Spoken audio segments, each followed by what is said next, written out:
Gold, trusted gold buyers. మీరు తాకట్టు పెట్టిన బంగారాన్ని విడిపించి ఈ రోజు ఉన్న మార్కెట్ ధరకు కొనబడను.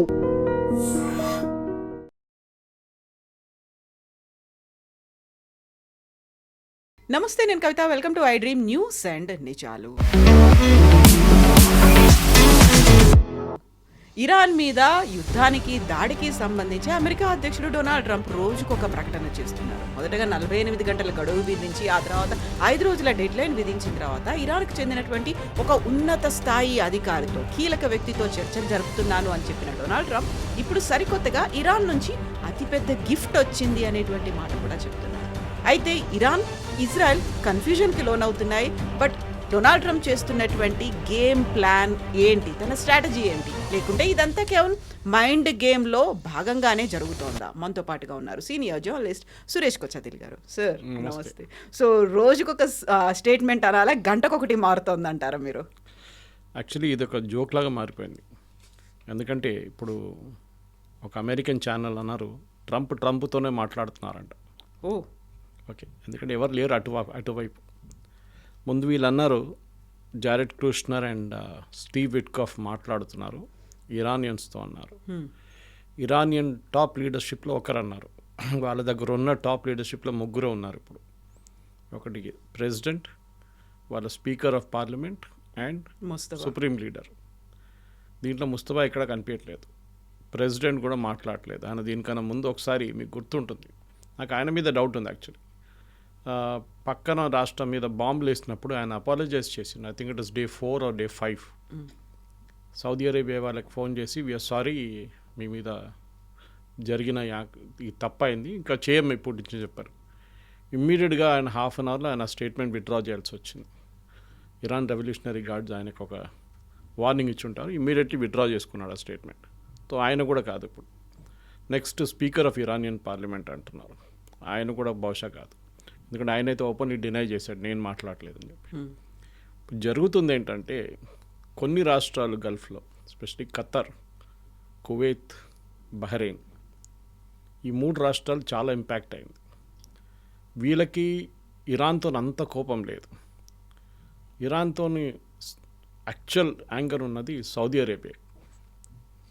దీనికన్నా ముందు కూడా ఇరాన్ కాకుండా హూతీల మీద ఒక అరబ్ కంట్రీ మీద దాడి చేసిన ఫస్ట్ అటాక్ ఒక 3 సంవత్సరాల ముందు సౌదీ అరేబియా హూతీల మీద అటాక్ చేశారు. ఇండైరెక్ట్లీ ఇరాన్ అటాక్ చేసినట్లే. So Saudi Arabia prince Mohammed bin Salman ఇవాళ న్యూయార్క్ టైమ్స్ ఆర్టికల్, ఆ న్యూయార్క్ టైమ్స్లో పబ్లిష్ చేస్తే అది కొంచెం క్రెడిబిలిటీ ఉండాలి దానికి.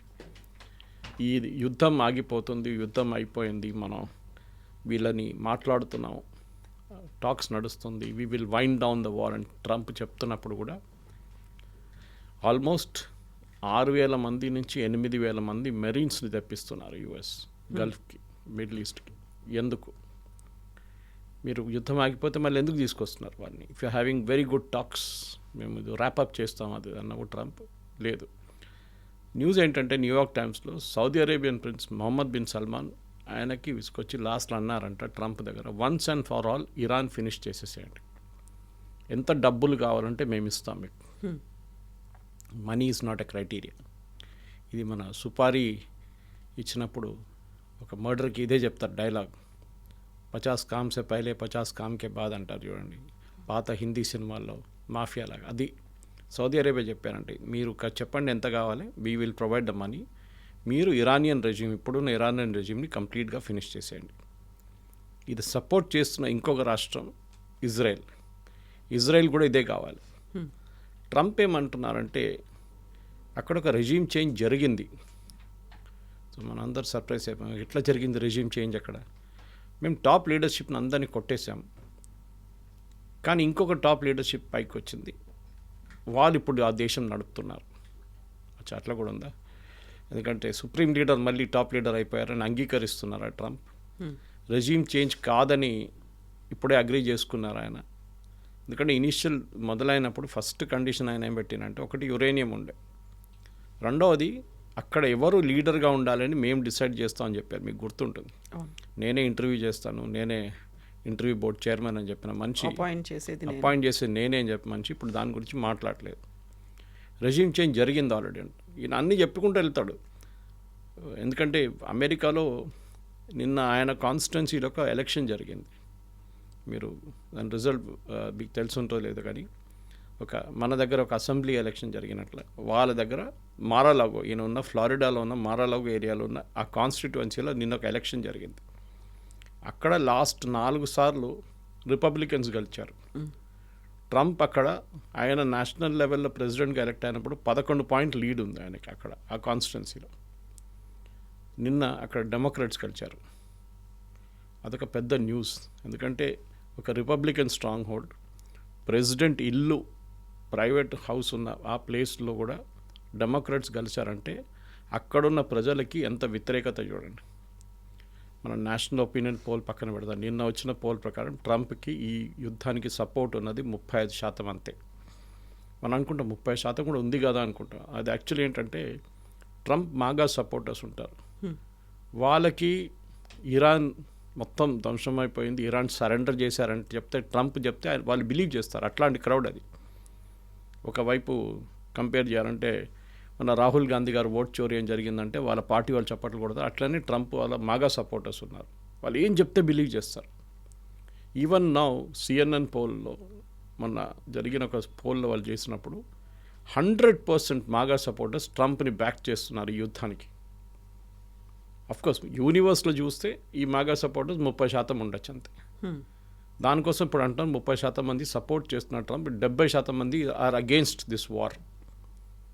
ఇది మనం దీనికన్నా ముందు మాట్లాడుతూ చెప్పాము. ఈ ఇరాక్ వార్ జరిగినప్పుడు, స్పెషల్లీ ఇరాక్ వార్, మన వెపన్స్ ఆఫ్ మాస్ డిస్ట్రక్షన్ కోసం మన బుష్ గారు మొత్తం US ఆర్మీని తీసుకెళ్లారు ఇరాక్కి. ఏం దొరకలేదు లాస్ట్. ఆ టైంలో వాళ్ళకి అప్రూవల్ రేటింగ్ 80% ఉండే బుష్కి. 80% అప్రూవల్ రేటింగ్. ఇప్పుడు ఈ పరిస్థితుల్లో ట్రంప్ ఏం చేయగలుగుతారు అనేది పెద్ద ఒక ప్రశ్న. ఎందుకంటే he has become a joke, literal joke. ఎందుకంటే 5 రోజుల్లో ఇవాళ 2వ రోజు అయిపోయినాయి, ఇంకా 3 రోజులు ఉన్నాయి, ఏం ప్రోగ్రెస్ లేదు. దీని నడిమిట్లో పాకిస్తాన్ దుంకారు. మీరు చూసుంటారు, మేము టాక్స్ నడిపిస్తాం అది ఇదని చెప్పి. And there is a very good story by Shekhar Gupta అనుకుంటాను. Shekhar Gupta somebody else made a very good story saying why India should keep out of all this. ఎందుకంటే ది ఎంటైర్ థింగ్ ఒక మెస్లో ఎండప్ అయిపోతుంది. తో మనం బయట ఉండడం ఖాళీ, మన షిప్పులు వస్తుందా లేదో చూసుకోవడం. నిన్న 2 షిప్పులు బయటకు వచ్చినాయి, ఇంకా 7 రెడీగా ఉందంట బయటికి రావడానికి. మన దేశానికి కావాల్సిన LPG కానీ ఫ్యూయల్ కానీ తెప్పించుకోవాలి. అది మన ఫస్ట్ ప్రయారిటీ. ఇక్కడ పానిక్ అనేది క్రియేట్ అవుతుంది. ఒక క్రైసిస్ లా ఉందన్నట్టు పెట్రోల్ బంకుల ముందు పెద్ద పెద్ద అది లైన్స్ మనోళ్ళది చూస్తున్నారు. Civic sense. అది మన దేశం ఎంత ముందుకెళ్ళినా కానీ, ఎంత ప్రోగ్రెసివ్గా వచ్చినా కానీ సివిక్ సెన్స్ లేదు మన వాళ్ళకి. పోలీసు వాళ్ళు చెప్తున్నారు there is enough fuel, oil companies చెప్తున్నారు ఇనఫ్ ఫ్యూయల్. ఒక క్రెడిట్ పాలసీ మార్చారు అంతే. దట్ ఈస్ వీళ్ళు యూజువలీ ఏం చేస్తారంటే పెట్రోల్ బంక్ ఓనర్లు పెట్రోల్ బంక్ నుంచి వాళ్ళ చర్లపల్లి నుంచి వీళ్ళు ట్యాంకర్ ఫిల్అప్ చేసి తీసుకొస్తున్నప్పుడు వీళ్ళు పేమెంట్ తర్వాత చేస్తారు, ఒక రోజు తర్వాత, 24 hours తర్వాత పేమెంట్ చేస్తారు. కొంతమంది బంక్ ఓనర్స్ పేమెంట్ కరెక్ట్గా చేయట్లేదని చెప్పి ఒక క్రెడిట్ పాలసీ మార్చారు మన పబ్లిక్ సెక్టర్ అండర్టేకింగ్స్, IOCL కానీ BPCL కానీ HPCL. ఏంటంటే మీరు ఆర్డర్ చేసే టైంలోనే ప్రీవియస్ డే 2:30 సాయంత్రంకి పేమెంట్ చేయాలి. ఇప్పుడు పేమెంట్ అంతా ఆన్లైన్ ఉంది, చెక్లు ఏం కాదు కదా. దానికోసం కొంచెం ప్రాబ్లం అయింది. కొంతమంది ఓనర్స్ పేమెంట్ చేయలేకపోయారు. నేనుండేది అల్వాళ్ళు. నిన్న సాయంత్రం నేను వెళ్తూ చూస్తే ఆ బంక్లో ఒక 10 కార్లు లైన్లో ఉన్నారు. మాది సిద్దిపేట, అది కరీంనగర్ సిద్దిపేట హైవే మాది. అక్కడికి వెళ్తున్న వాళ్ళు వీళ్ళందరూ ఫుల్ ట్యాంక్ కొట్టించుకుంటారు. ఇవాళ పొద్దున్న నేను లేచి ఒక 7 గంటలకు వెళ్తే అక్కడ 2 కూడా లేరు, 2 కార్లు కూడా లేవు బంక్లో. నేను అనుకున్న బస్సు పెట్రోల్ అయిపోయిందేమో అని, చూస్తే పెట్రోల్ ఉంది, no problem. So panic create చేయడం అనేది మన వాళ్ళ స్పెషాలిటీ. ఈవెన్ LPG మీరు చూసుంటారు, సిలిండర్ ఎత్తుకెళ్ళి అక్కడ వెళ్ళి కూర్చుంటారు. ఎందుకు అంటే మీరు ఆర్డర్ చేయలేదా ముందు, మీ ఇంట్లో 2 సిలిండర్లు ఉండాలి. ఎప్పుడు 2వ సిలిండర్ మీరు ఆర్డర్ చేయలేకపోతే ఎవరు తప్పు, అది మీ తప్పే. Anyway that is not the point. The point ఏంటంటే మన దగ్గర మోదీ గారు దాని గురించి డీటెయిల్గా పార్లమెంట్లో మాట్లాడారు. మనం కోవిడ్ ఎట్లా హ్యాండిల్ చేసామో అట్లనే we have to handle this problem also. మనందరూ అనుకుంటాం యుద్ధం అయిపోయింది, ట్రంప్ చెప్పేశారు కదా అని. స్టాక్ మార్కెట్ రికవర్ అయింది, కానీ నిన్న చూడండి మళ్ళీ వాళ్ళ స్టాక్ మార్కెట్ పడ్డది. నాస్డాక్ హెస్ ఫాలెన్, S&P పడిపోయింది వాళ్ళది, డౌ జోన్స్ పడిపోయింది, అండ్ బాండ్ మార్కెట్ మళ్ళీ ఇంట్రెస్ట్ రేట్స్ పెరిగింది. ఇన్సైడర్ ట్రేడింగ్ జరిగింది, ఆల్మోస్ట్ 840 కోట్ల వరకు అయింది లాస్ అనేది. లాస్ కాదు, ప్రాఫిట్ చేసుకున్నారు వాళ్ళు. సంబడి 15 మినిట్స్ ముందు ట్రంప్ అనౌన్స్ చేసే కన్నా 15 నిమిషాల ముందు ఒక సెట్ ఆఫ్ కంపెనీస్ ఆయిల్ మార్కెట్లో వాళ్ళ ఆయిల్ అమ్మేశారు వాళ్ళు మొత్తం. వాళ్ళ దగ్గర ఉన్నది ఫ్యూచర్స్ అంటారు దాన్ని. అది కాకుండా స్టాక్ మార్కెట్లో కూడా చాలా మటుకు ట్రేడింగ్ జరిగింది. అఫ్ కోర్స్ దీని ఒక ఎంక్వైరీ డెఫినెట్గా ఉంటుంది, కానీ ఎవరు చేశారు ఏం చేశారు అనేది అక్కడ మన దగ్గర ఉన్న సెబీ లాగా అక్కడ SEC ఉన్నారు, వాళ్ళు దీన్ని ప్రోబ్ చేస్తారు, సెక్యూరిటీ అండ్ ఎక్స్చేంజ్ కంట్రోల్. కానీ కవిత గారు చూడాల్సింది ఏంటంటే ట్రంప్కి ఇప్పుడు ఆప్షన్స్ ఏమున్నాయి, అది చాలా ఇంపార్టెంట్. 4 రోజులు ఇంకా ఉన్నాయి, ఇవాళ తీసేస్తే 3వ రోజు ఉంటుంది. ఈ 3 రోజులు ఏం అచీవ్ చేయగలుగుతారు? ఒకటి, Iran is not ready to talk. Iran వైపు నుంచి ఎవరు మాట్లాడలేదు. Oman and Turkey and Egypt వీళ్ళు ఇక్కడ వెళ్ళి మాట్లాడి మళ్ళీ అక్కడ వెళ్ళి మాట్లాడుతున్నారు. ఇది జరుగుతుంది. That is they are talking in both the places అన్నమాట. ఇరాన్ దగ్గర వెళ్ళి అడుగుతాను మీరేం చేస్తారు చెప్పండి, అమెరికా చెప్తున్నారు. సో అమెరికా అన్నాడు మేము ఒక 15 పాయింట్ ఒక ప్లాన్ ఇస్తాం మీకు, మేము బహుశా పొద్దున్న మీకు పంపించాను ప్లాన్ ఒకటి. దాంట్లో అన్ని 15 పాయింట్ చూడక్కర్లేదు మనం. మెయిన్గా ఒకటి యురేనియం డిస్ప్యూట్. ఇప్పుడు I was listening to one podcast ఇప్పుడే, దాంట్లో ఏమంటున్నారంటే ఇరాన్ మా దగ్గర ఉన్న ఎన్రిచ్ యురేనియంలో 480 కిలోలు అంటున్నారు కొంతమంది, 760 అంటున్నారు కొంతమంది.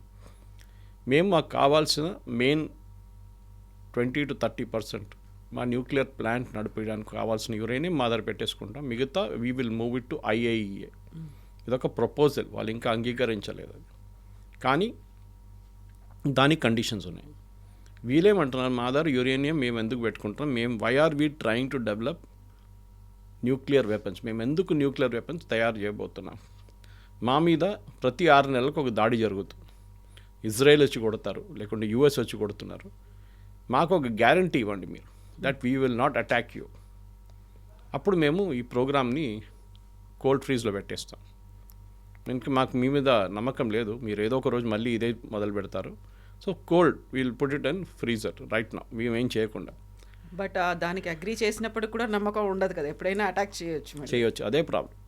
రెండవది, ఇరాన్ది అన్నిటికంటే మోస్ట్ ఒఫెన్సివ్ కేపబిలిటీ వాళ్ళ మిసైల్స్.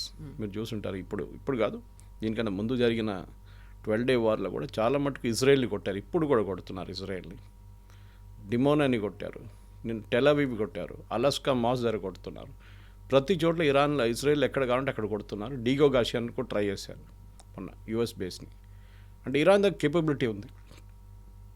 వాళ్ళు ఏమంటున్నారంటే US ఇన్సిస్ట్ ఏం చేస్తున్నారు, మీ దగ్గర ఉన్న మిసైల్ కేపబిలిటీ డిస్టెన్స్ ఒక కంట్రోల్ పెట్టాలి, మీరు ప్రొడక్షన్ నంబర్స్ తగ్గించాలి. మీరు 50,000 1,00,000 మిసైల్స్ తయారు చేసుకొని పెట్టుకోలేరు, మీకు అలో చేయము. ఇరాన్ ఏమంటున్నారంటే అది మా డిఫెన్స్, అది మా దగ్గర ఉన్నది ఒక్కటే, మా మీద దాడి చేసిన వాళ్ళ మీద కొట్టడానికి మా దగ్గర అది, మీరు అది తీసేస్తే మాకేముంటుంది. ఓకే, ఇదొకటి. మూడవది వీళ్ళ డ్రోన్ తయారు చేయడం కూడా కాదు, డ్రోన్ మీరు ఎక్స్పోర్ట్ చేయకూడదు. రష్యా ఇప్పుడు చాలా మటుకు యుక్రెయిన్ వ్యతిరేకంగా వాడుతున్నదంతా ఇరానియన్ డ్రోన్స్, షహీన్ 316 ఈ డ్రోన్లు వాడుతున్నారు. మీరు ఎక్స్పోర్ట్ చేయకూడదు, మీరు కావాలంటే ఇంటర్నల్లీ మీద తయారు చేసుకోండి. You cannot sell it to Russia or any other country. నాలుగోది అఫ్కోర్స్ వాళ్ళ యురేనియం కెపాసిటీ నుంచి వాళ్ళు మాట్లాడుతున్నారు. రెజ్యూమ్ చేంజ్ గురించి మాట్లాడుతున్నారు, కానీ రెజ్యూమ్ చేంజ్ ఇరాన్ అగ్రీ చేయరు. ఒక టైంలో ఒక ఆపర్చునిటీ ఉండే, కానీ అది పోయింది ఆపర్చునిటీ. ఇప్పుడు ట్రంప్ ఒక టైంలో ఈ యుద్ధం మొదలయ్యే ముందన్నారు help is on the way, మీరందరూ రోడ్డు మీదకి రండి, వచ్చి రెజ్యూమ్ చేంజ్ చేద్దాం. కానీ హెల్ప్ రాలేదు. ఈ ప్రొటెస్టర్స్ బయటకు వచ్చారు, వాళ్ళ మీద కాల్పులు జరిపారు. ఆల్మోస్ట్ 5,000 అంటున్నారు, 10,000 అంటున్నారు, 15,000 మంది చనిపోయారు అంటున్నారు. వాళ్ళు ఇప్పుడు ట్రంప్ని బిలీవ్ చేయరు. యూఎస్లో ఉన్న ప్రజలు కాదు, ఈవెన్ ఇరానియన్స్ ట్రంప్ని బిలీవ్ చేయరు. ఎందుకంటే ట్రంప్ చెప్పిన మాటకి విలువ లేదని వాళ్ళకి తెలుసు. ట్రంప్కి ఇప్పుడు డెస్పరేట్గా అమెరికన్ లాంగ్వేజ్లో ఆఫ్ ర్యాంప్ అంటారు, అంటే he wants to get out of that. అంటే అక్కడ జరుగుతున్న మెస్ నుంచి ఎట్లానే నేను బయటికి వెళ్ళిపోవాలి, సంహౌ నేను గెలిచేసాను, అయిపోయింది, మొత్తం అందరిని ధ్వంసం చేశానని చెప్పి హ్యాపీగా బయటికి వెళ్ళడానికి ట్రై చేస్తున్నారు. కానీ ఇరాన్ దాన్ని అంగీకరించట్లేదు. రెండవ రాష్ట్రం అంగీకరించట్లేదంటే ఇజ్రాయెల్ అంటున్నారు ఇంకా యుద్ధం మొదలే కాలేదు, ఇంకా చాలా పనులు ఉన్నాయి మనకి, మీరు ఎక్కడికి వెళ్తున్నారు, ఇంత మీరు మాతోనే మొదలు పెట్టారు కదా. నిన్న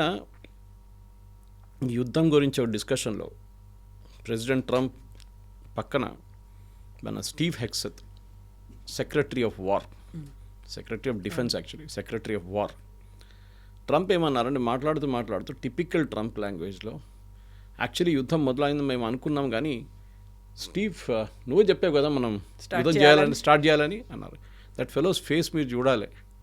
ఒక ప్రెసిడెంట్ తీసుకోవాల్సిన నిర్ణయం ఒక డిఫెన్స్ సెక్రటరీ తీసుకున్నారని ఆయన మీద వేసేస్తున్నాడు. ఇప్పుడు the monkey is on that fellow's షోల్డర్న. అది కూడా పక్కనే ఉన్నప్పుడు డైరెక్ట్ కొట్టారు. ఐ మీన్ ఒక ప్రెసిడెంట్ మీ రెస్పాన్సిబిలిటీ మీరు తీసుకోవాలండి. Former US president Harry Truman ఆయన డెస్క్ పైన ఒక బోర్డు ఉండే చిన్నది, the buck stops with me అని. అంటే మా ఆఫీస్లో కానీ మా దేశంలో కానీ మా గవర్నమెంట్ అయినా ఎవరైనా ఒక నిర్ణయం తీసుకుంటే that is with my approval తీసుకుంటే దాని రెస్పాన్సిబిలిటీ నాది. ఓకే, అది ఫెయిల్ అయితే కానీ సక్సీడ్ అయితే కానీ ఏమైనా కానీ దాని ద బక్ స్టాప్స్ విత్ మీ. నేను ఇంకో పేరు చెప్పి వాడు చేసాడు తప్పని నేను చెప్పను, నా మీద ఉంటుంది. అది ఉండాలి యాక్చువల్లీ. ట్రంప్కి అది లేదు.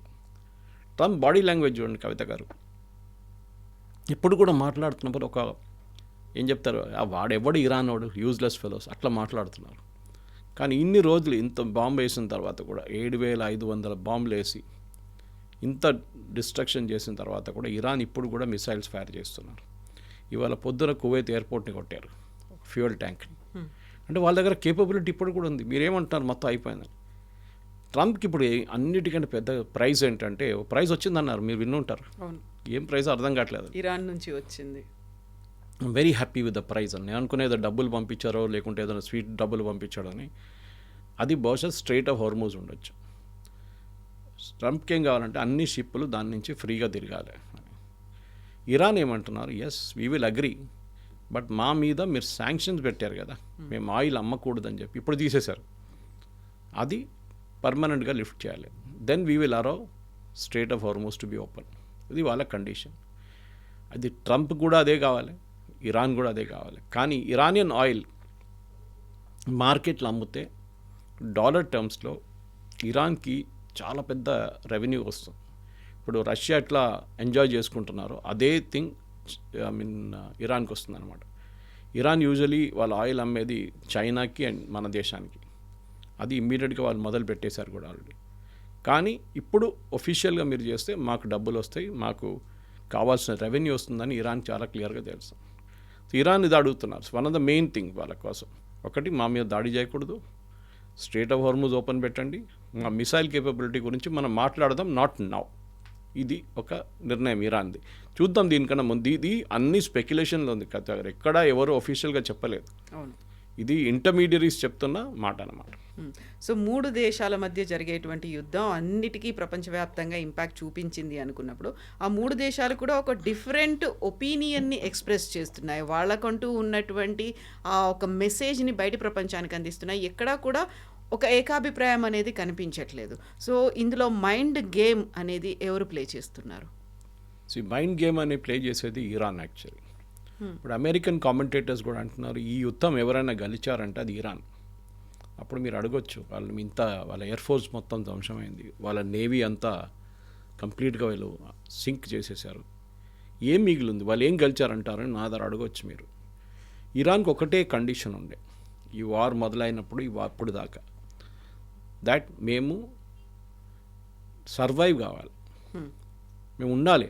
ఎవరైనా కానివ్వండి, మా లీడర్షిప్ పోతే కానీ సెకండ్ ర్యాంక్ థర్డ్ ర్యాంక్ అన్నీ పోతే as a nation we should be there. అది వాళ్ళ ఒక ఇన్సిస్టెన్స్ ఉండే. డార్విన్ సిద్ధాంతం అదే కదా, survival of the fittest. So వాళ్ళు సర్వైవ్ అవుతున్నారు. అది పెద్ద విక్టరీ వాళ్ళకి. దీనికన్నా పెద్ద బాంబింగ్ మీరు ఏం చేస్తారు? ఇంత బాంబింగ్ ఉన్నప్పుడు what other bombing will be do? ఇది కండిషన్ అన్నమాట. ఇది ఇరాన్ చెప్పేది. సో వాళ్ళు ఈ యుద్ధానికి ఇప్పుడు నెక్స్ట్ ఒక 1 వీక్లో సీజ్ ఫైర్ అయితే కూడా they have technically one the war. US ఇంత డబ్బులు ఖర్చు పెట్టి ఇంతమంది ఇంత బాంబులు యూజ్ చేసి ఇంత మెటీరియల్ యూజ్ చేసిన తర్వాత యుఎస్కి ఏమొచ్చింది? ఏం రాలేదు. Regime change was the main idea, అది జరగట్లేదు. యురేనియం ఉండే పార్షియల్ విక్టరీ అని చెప్పొచ్చు. Missile no idea, drones no idea. మీరు ఎందుకు యుద్ధానికి వెళ్ళారనేది ట్రంప్ కూడా ఇప్పుడు కూడా ట్రంప్కి తెలియదు. మొన్న కూడా అడిగారు ప్రెస్ మీట్లో, మీరు యుద్ధానికి ఎందుకు వెళ్ళారంటే వాళ్ళని డిస్ట్రాయ్ చేసేసాం కదా అంటున్నారు. ఏమంటే ఆయన అదే అంటారు, డిస్ట్రాయ్ అయిపోయింది కదా, they are finished, they have nothing to left. Whom do we talk to అంటే మేము ఎవరితో మాట్లాడే మాకే అర్థం కావట్లేదు, అక్కడ ఎవరు లేరు అంటున్నాం. ఆ అరగెన్స్ చూడండి, ఇరాన్ కొట్టిన దాన్ని ట్రంప్. ఇప్పుడు దాని మీదే అమెరికాలో చాలా పెద్ద డిబేట్ నడుస్తుంది. ట్రంప్ ఇంగ్లీష్లో అంటారు he's bitten off more than he can shoe అని. ఆయన అనుకున్నారు ఫస్ట్ 2 రోజుల్లోనే యుద్ధం అయిపోతుంది, వాళ్ళ లీడర్షిప్ కొట్టపడంగానే మొత్తం వాళ్ళ ప్రజలంతా బయటకు వస్తారు. ఇప్పుడు మీరు చూడండి కవిత గారు, మొన్న ఈ ఎలక్ట్రిసిటీ ఇన్ఫ్రాస్ట్రక్చర్ మీద నేను ధ్వంసం చేస్తా అని చెప్పారు ఆయన. పవర్ గ్రిడ్ మీద కొడతా అన్నారు. ఇమ్మీడియట్గా గల్ఫ్ నేషన్స్ అందరు లేసి కూర్చొని, మనకు తెలిసింది, మనం డిస్కస్ చేస్తాం, మనం డీసాలినేషన్ ప్లాంట్స్ కానీ వాళ్ళ పవర్ ప్లాంట్స్ కొడితే ఏమవుతుందని. సో ఇరాన్ కానివ్వండి, వాళ్ళ ప్రాక్సీస్ ఉన్న హూతీస్ కానివ్వండి, అటువైపు హెజ్బుల్లా కానివ్వండి, హమాస్, అమెరికాకి అన్నిటికంటే పెద్ద కన్సర్న్ ఇజ్రాయెల్కి ఉంది దీని మీద. ఇజ్రాయెల్ ఏమంటున్నారంటే ఇరాన్ వీళ్ళకు ఇస్తున్న డబ్బులు కానీ ఇస్తున్న ఆయుధాలు కానీ మొత్తం ఆపేసేయాలని చెప్పి. ఆయుధాలు అయితే ఇప్పుడు ఆగిపోయినాయి మొత్తం, ఎందుకంటే ఇదన్నీ ఈజిప్ట్ నుంచి వెళ్తుండే ముందు, టన్నల్స్ నుంచి, అది మొత్తం ఆపేశారు కంప్లీట్గా, ఈజిప్ట్ బంద్ చేసేసారు. కానీ ఇంకా ముందుకెళ్తూ జరగవచ్చు, చెప్పలేము. నిన్న లెబనాన్ నుంచి ఇరానియన్ అంబాసిడర్ని ఎక్స్పెల్ చేశారు. లెబనాన్లో హెజ్బుల్లా ఉన్నారు, Hezbollah is the proxy of Iran, కానీ లెబనీస్ గవర్నమెంట్ అక్కడ ఉన్న ఇరానియన్ అంబాసిడర్ని ఎక్స్పెల్ చేసేసారు. సో ఆ రెండింటి మీద ఇప్పుడు ఇజ్రాయెల్ ఫోకస్ కూడా పెట్టింది, we will continue fighting with these countries అనేది. సో లెబనాన్కి ఏం కావాలంటే హెజ్బుల్లా అక్కడ మా వాళ్ళు కాదు, ఇరాన్ నుంచి వచ్చిన వాళ్ళు మీరు కొట్టండి, మాకు ప్రాబ్లం లేదు. ఇక్కడ పాలస్టీనియన్ అథారిటీ కూడా గాజాలో అదే ప్రాబ్లం. వెస్ట్ బ్యాంక్లో ఏ ఇష్యూ లేదు, వెస్ట్ బ్యాంక్ బాగానే నడుస్తుంది అడ్మినిస్ట్రేషన్, కానీ గాజాకు వచ్చినప్పుడు ఇక్కడ హమాస్ టేక్ ఓవర్ చేసుకున్నారు, సేమ్ ప్రాబ్లం. అక్కడ సౌదీ సపోర్ట్ చేస్తున్నారు, హూతీస్ అగేన్స్ట్ ఒక యుద్ధం నడుస్తుంది యెమెన్లో. సో 3 చోట్లు అంటే Lebanon, Yemen and of course Gaza, ఈ 3 ప్లేసెస్లో ఉన్న ఇరానియన్ సపోర్ట్ని మొత్తం ధ్వంసం చేయాలని Israel objective. Iran is next, second, first ఈ ముగ్గురులో హమాస్ని ఆల్మోస్ట్ ఫినిష్ చేసేసారు, వాళ్ళు ఇప్పుడు ఏం చేయట్లేదు. హూతీలు కూడా క్వైట్గా కూర్చున్నారు. లెబనాన్ ఒకటే, లెబనాన్లో అది కూడా హెజ్బుల్లాతోని వాళ్ళ ప్రాబ్లం ఉంది. అది ఇంటెన్స్గా నిన్న చెప్పాను చూడండి, లిటానీ రివర్ దగ్గర వీళ్ళు సౌత్ లెబనాన్ కాన్కర్ చేసుకున్నారు. ఇజ్రాయెల్ అక్కడే ఉంటారంట, ఇంకా వాళ్ళ బార్డర్ ఎక్స్టెండ్ చేసుకున్నారు వాళ్ళు, ఎందుకంటే అక్కడి నుంచి వాళ్ళ మీద చాలా మటుకు బాంబింగ్ నడుస్తుంది. ఇప్పుడు లెబనీస్ గవర్నమెంట్ని యుఎస్ వైపు నుంచి ఏమైనా హెల్ప్ వస్తే వాళ్ళు అక్కడి నుంచి నార్దర్న్ లెబనాన్ నుంచి హెజ్బుల్లా మీద ఆయుధాలతోనే పోరాటం చేయొచ్చు. కానీ Lebanese army is very weak, అంత పెద్ద ఆర్మీ కాదు వాళ్ళు. సో అక్కడ ఒక ఇష్యూ ఉంది, అది ఇంకా సార్ట్అవుట్ కాలేదు, ఇంకా టైం పడుతుంది సార్ట్అవుట్ కావడానికి. కానీ ఇక్కడ ఇరాన్ వైపు ఉన్న దానికి ప్రెసిడెంట్ ట్రంప్ దగ్గర అడిగారు, you have a plan A. ఇది ప్లాన్ ఏ ఉండే, బాంబింగ్ చేయడం, లీడర్షిప్ని డీకెపాసిటేట్ చేయడం, దాని తర్వాత వాళ్ళ మిలిటరీ ఫెసిలిటీస్ మీద కొట్టడం, వాళ్ళ నేవీ ఎయిర్ ఫోర్స్ మొత్తం దంచడం, అది అయిపోయింది. కానీ ఏం జరగలేదు. So what is your plan B అని అడిగారు. ప్లాన్ బి లేదు. ఓకే, ఇది ఒక ఆర్మీలో ఎప్పుడైనా ఒక ఆపరేషన్ లాంచ్ చేసినప్పుడు, ఆర్మీ ఆపరేషన్ అని కాదు, మనం not just a military operation, మన నార్మల్ బిజినెస్ ప్లాన్లో కూడా మనం ఒక పని చేయడానికి వెళ్తున్నప్పుడు ఇది ప్లాన్ ఏ, ఇది వర్కౌట్ కాకపోతే మన దగ్గర ప్లాన్ బి రెడీగా ఉండాలి. వీళ్ళు ప్లాన్ బి అస్సలు పట్టించుకోలేదు. మేజర్ మిస్టేక్, సింపుల్ మిస్టేక్ కవిత గారు, స్ట్రెయిట్ ఆఫ్ హోర్ముజ్. యుఎస్కి చాలా క్లియర్గా తెలుసు, యుద్ధం మొదలయ్యే ముందే ఇరాన్ ఇరాక్ వార్ జరిగినప్పుడు సద్దాం హుసేన్ తోడు ఆ టైంలో కూడా స్ట్రెయిట్ ఆఫ్ హార్మస్ ఆల్మోస్ట్ బ్లాక్ చేసేసారు ఇద్దరు కలిసి, ట్యాంకర్ వార్ నడిచింది అప్పుడు. వీళ్ళకి తెలుసు ఇది జరిగినప్పుడు స్ట్రెయిట్ ఆఫ్ హార్మస్ క్లోజ్ చేస్తారు. అప్పుడు మీ ప్లాన్ బి ఏంటి, మీరు ఎట్లా ఓపెన్ అప్ చేస్తారు, మీకు ఏమైనా ఆప్షన్స్ ఉన్నాయా? అప్పుడే మీరు షిప్స్ తీసుకొచ్చి అక్కడ పెట్టుకుంటే బాగుంటుంది కదా, మీ వార్ షిప్స్ చేయలేదు. ఇప్పుడు ఏమంటున్నారు, మీరు ఓపెన్ చేయండి, కావాలంటే మనం ఇద్దరు కలిసి నడుపుతాం అది అంటున్నారు. చైనీస్ షిప్స్ పోతున్నాయి, మన ఇండియన్ షిప్స్ వెళ్తున్నాయి అటువైపు. అది కాకుండా చాలా మటుకు ఈవెన్ బంగ్లాదేశీ షిప్లు కూడా పోతున్నాయంట. ఓన్లీ యుఎస్ షిప్స్ వెళ్ళలేకపోతున్నారు. యుఎస్లో ఫర్టిలైజర్ది ఇప్పుడు మేజర్ ఇష్యూ నడుస్తుంది కవిత గారు. చాలా మటుకు ఫర్టిలైజర్ ఈ ఏరియా నుంచి వస్తుంది, స్ట్రెయిట్ ఆఫ్ హార్మస్ నుంచి. అది యుఎస్కి చేరుకోవట్లేదు. చేరుకోవాలంటే ఇంకొక 20 రోజులు పడుతుంది. That is too late for this. అప్పటికి సీజన్ అయిపోయింది, సోయింగ్ సీజన్ అయిపోతుంది. అక్కడ పెద్ద ఒక టెన్షన్ నడుస్తుంది. ప్రెసిడెంట్ ట్రంప్ దానికే ఇరాన్ క్లియర్గా చెప్పారు చూడండి, మేం టాక్స్ నడపట్లేదు, మా వైపు నుంచి ఎవరు మాట్లాడలేదు, president Trump oil market and stock మార్కెట్ని కూల్ డౌన్ చేయడానికి చేసిన పని ఇది అని చెప్పి వాళ్ళు చాలా క్లియర్గా చెప్పారు. ఇప్పుడు పరిస్థితి ఎట్లయిపోయిందంటే ట్రంప్ ఒక్కరే చెప్తున్నారు మేము మాట్లాడుతున్నాను, ఇరాన్ చెప్పట్లేదు, ఎవ్వరు మాట్లాడట్లేదు, టర్కీ ఏం చెప్పట్లేదు, ఈజిప్ట్ మాట్లాడట్లేదు, పాకిస్తాన్ వెన్యూ ఆఫర్ చేశారు, టేబుల్ చైర్లు 2 చైర్లు ఆఫర్ చేశారు, వాళ్ళు కూడా మాట్లాడట్లేదు. ఇప్పుడు నోబడీ ఈస్ ప్రిపేర్డ్ గా. ఎందుకంటే ఇవాళ పొద్దున కూడా ఇజ్రాయెల్ వైపు నుంచి తెహరాన్ మీద దాడి జరిగింది. అంటే యుద్ధం ఎక్కడ ఆగిందండి, ఇది అర్థం కావట్లేదు. అదే అంటారు ఇరాన్, యుద్ధం ఎక్కడ ఆగింది, మీరే అన్నారు ఆగిపోయింది, మేము 5 రోజుల దాకా మీ మీద దాడి చేయమనగానే మళ్ళీ మా మీద దాడి చేస్తున్నారు మీరు. What he's stopped? Nothing he's stopped. అదొక పెద్ద ఇష్యూ ట్రంప్కి ఉంది. కొంతమంది అంటున్నారు బెంజమిన్ నెటన్యాహు బహుశా ట్రంప్ మాటల్ని పట్టించుకోవట్లేదని. అది ఉండొచ్చు, కానీ వితౌట్ యుఎస్ సపోర్ట్ ఇజ్రాయెల్ ఏం చేయలేరు. ఒకటి ఆయుధాలు, నెక్స్ట్ ఇంటెలిజెన్స్, మూడవది సపోర్ట్. ఇప్పుడు ట్రంప్ ఏమంటున్నారంటే ఇవాళ పొద్దున ఒక అమెరికన్ ఛానల్లో one of the political commentators అదే అన్నాడు, ట్రంప్ పాసిబ్లీ నెటన్యాహుని పిలిచి ఒక లెక్చర్ ఇస్తారు, క్లాస్ తీసుకుంటారు, నాకు యుద్ధం ఆపాలి మీరు కూడా ఆపాలని చెప్తే అప్పుడు ఒక ఫ్రిక్షన్ పాయింట్ అక్కడ రావచ్చు. నెటన్యాహు అంటారు సారీ వార్ ఇంకా కాలేదు, నాకు ఇంకా 3 వారాలు కావాలి, అక్కడ లెబనన్ ఇక్కడ ఇరాన్ వీళ్ళిద్దరిని ట్యాకిల్ చేసుకుంటే కూడా నేను యుద్ధం ఆపను, అమెరికాకేమో ఇప్పుడే యుద్ధం ఆపాలి, ఈ వీక్ ఆగిపోవాలని.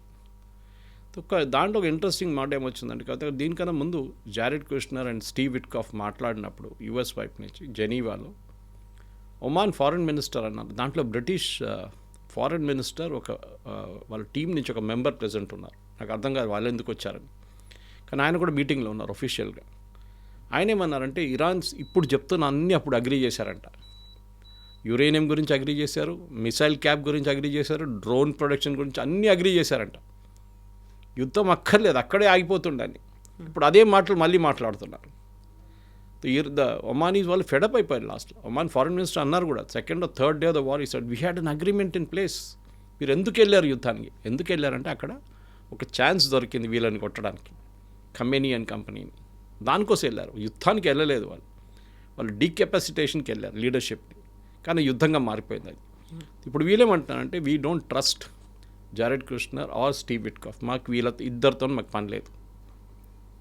కొత్తగా మీరు యుఎస్ ప్రెసిడెంట్ జేడీ వ్యాన్స్ని ఎప్పుడైనా చూసారా లాస్ట్ 2-3 వారాలు? అస్సలు కనిపించట్లేదు, ఆయన ఎక్కడున్నారో తెలియదు.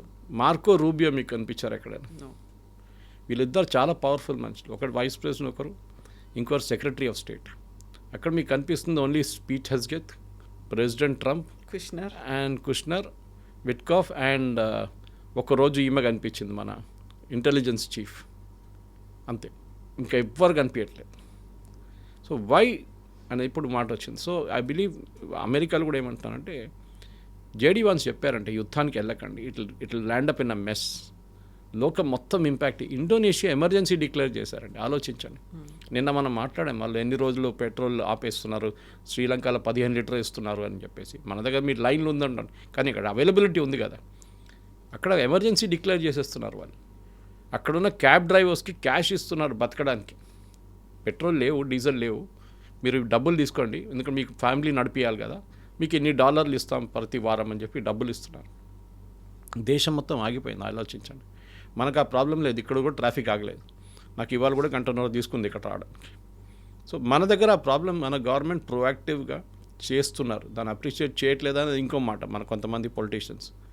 ఎల్పిజి ప్రాబ్లం అని నిన్నటి నుంచి ఎల్పిజి, కమర్షియల్ ఎల్పిజి 50% చేశారు. 25% ఉండే, నిన్నటి నుంచి 50%కి పెంచారు. ఎవరికి ఇవ్వాలి వాళ్ళకి 50% నుంచి వాళ్ళ కెపాసిటీ వాళ్ళ నుంచి వచ్చేస్తుంది. బహుశా నెక్స్ట్ వీక్ నుంచి అది 75 అయిపోతుంది, నార్మల్ సిచ్యువేషన్కి వచ్చేస్తారు. కానీ the problem is very simple. ఇప్పుడు స్టీవ్ విట్కాఫ్ అండ్ కుష్నర్ జరిగిన తర్వాత జేడీ వ్యాన్స్ ఏం చేయగలుగుతారు, అది చాలా పెద్ద ప్రాబ్లం. ఎందుకంటే ట్రంప్ ఈజ్ లుకింగ్ ఫర్, ఇంగ్లీష్లో అంటారు ఫాల్ గై, అంటే వీని తల మీద వేసేస్తాం, వీడు చేసిండు, లేకుంటే నేను మొత్తం యుద్ధం కలిసి అయిపోయి ఉండే, వీడు వచ్చి మొత్తం మెస్అప్ చేసిండని జేడీ వాన్స్ తల మీద వేసారు. డౌట్ ఉంది అందరికి ఇప్పుడు, ఎందుకంటే ఇరానియన్స్ విల్ నాట్ అగ్రీ. మీరు ఈ 15 కండిషన్స్ పెట్టాను చూడండి, దాంట్లో 3 కండిషన్ కూడా వాళ్ళు అగ్రీ చేయరు. అప్పుడు తప్పంతా జేడీ వాన్స్ తల మీద వేసేస్తారు, ఈజ్ ఫెలో, ఈజ్ రెస్పాన్సిబుల్ అని చెప్పి. ట్రంప్ ఏమన్నా పక్కన జరిగిపోతారు. కానీ మనకి ఇప్పుడు డే 2 ఆఫ్ డే 5, ఇంకా మనకి సాటర్డే దాకా టైం ఉంది, చూద్దాం ఏం జరుగుతుందని. దాన్ని బట్టి we can take a call. ఎందుకంటే రోజుకి మలుపు తిరుగుతుంది, ఎవ్రీ 2 hours. మళ్ళీ ఎన్ని డిఫరెంట్ స్టేట్మెంట్స్ వస్తాయో తెలియదు మనం చూస్తున్నాం. ఎందుకంటే ట్రంప్ ఒక మాట ఒక ప్లేస్లో వెళ్ళి ఒక మాట అంటారు, నెక్స్ట్ ప్లేస్లో ఆయన అడ్రస్ చేస్తున్న ఆడియన్స్ మీద ఆయన is playing on the psychology. Exactly. Okay, ఫ్లారిడాలో ఒక మాట అంటారు, మెయిన్లో ఒక మాట మాట్లాడతారు, టెక్సస్కి వెళ్ళి ఇంకో మాట్లాడతారు. సో ఆడియన్స్ మీద ఉంటుంది. మెగా ఆడియన్స్ అనగానే అయిపోయింది యుద్ధం అని వాళ్ళు ఫుల్ అందరు క్లాప్ కొడతారు వాళ్ళు, because they are like that. కానీ ట్రంప్కి తెలుసు దట్ ఈ యుద్ధం మొదలైందే తప్పు, చేసింది start itself was wrong, now ending also will be a mess. Iran అంగీకరించకపోతే ఇరాన్ గెలిచినట్లు అయిపోతుంది యుద్ధం. స్ట్రేట్ ఆఫ్ హార్మూజ్ ముందు కూడా వాళ్ళ చేతిలో లేకుండే, అది ఓపెన్ ఉండే, మీరే వెళ్ళి అది ఫోర్స్ చేశారు అక్కడ. ఇప్పుడు మీరే మెరైన్స్ని తీసుకొస్తున్నారు, వాళ్ళు తీసుకొచ్చారు కరెక్ట్. వాళ్ళు ఏం చేస్తారు? వాళ్ళు ఖర్గ్ ఐలాండ్లో వెళ్ళి కూర్చుంటారా? వాళ్ళు స్ట్రేట్ ఆఫ్ హార్మూజ్ పెట్రోలింగ్ చేస్తారా?